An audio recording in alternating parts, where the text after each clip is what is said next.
जय माताजी भक्तों ने आ रमेश गिरी बापू कथाकार से एने विश्वनी अंदर आवे बे वस्तु बनावी कि एक ऊपर से ते शिवलिंग से 1011 के जे विश्वनी अंदर क्यांय जोवा न मळे अने ई एक अभिषेक करवाथी 1011 शिवलिंग नो अभिषेक नु पुण्य प्राप्त थाय।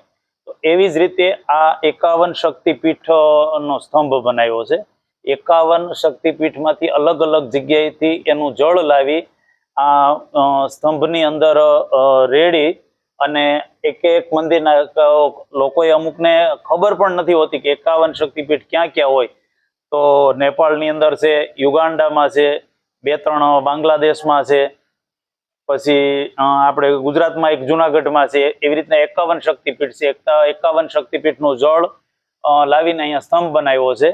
तो पवित्र नवरात्रि चालू छे अने नवरात्रिमां गरबानुं महत्व होय, गुजराती गरबानुं महत्व होय।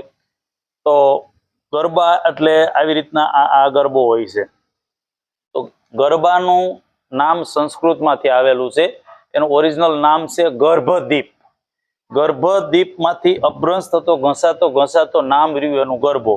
अने गरबानी अंदर आवी रीतना जो 1 2 3 1 2 3 1 2 3 एवी रीतना 9 छिद्रो होय। जे एवी रीतना आपणा आंख, नासिका बरोबर ए 9 छिद्रो होय एवी रीतना। अने अमुक जग्याए अमुक गरबानी अंदर 27 छिद्रो होय। तो 27 छिद्रो मतलब 27 आपणा नक्षत्र होय छे। ई 27 ना 4 चरण होय એટલે 27 × 4 કરીએ એટલે 108 થાય। અને આપણા જે હૃદયના ધબકારા હોય 108 માળાના મણકા હોય તો 108 નું પણ બહુ મહત્વ છે, આ 9 નું પણ બહુ મહત્વ છે અને 27 નું પણ બહુ મહત્વ છે। તો એક ગરબો વચ્ચે મૂકી અને ઈ ગરબાની પ્રત્યે આપણે પ્રદક્ષિણા કરતા હોય તો આપણે એવું માનીએ છીએ, આપણા ઋષિ મુનિઓ કહી ગયા કે આખા બ્રહ્માંડની પ્રદક્ષિણા તમે કરી લીધી। तो आपणे 51 शक्तिपीठ पर न जई सकीए, दर्शन करवा न जई सकीए।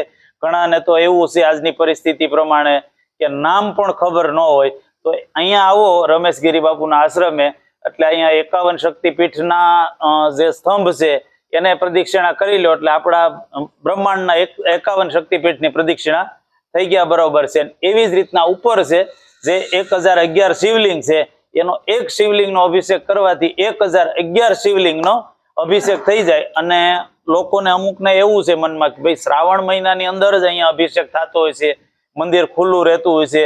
तो एवुं कंई नथी, अत्यारे माणस गमे त्यारे आवे, बापू हाजर होय, अहींया कोई स्वयंसेवको हाजर होय न होय, जाते ज मंदिरमां बाजुमां दादर छे, उपर जळ छे, पोतानी रीते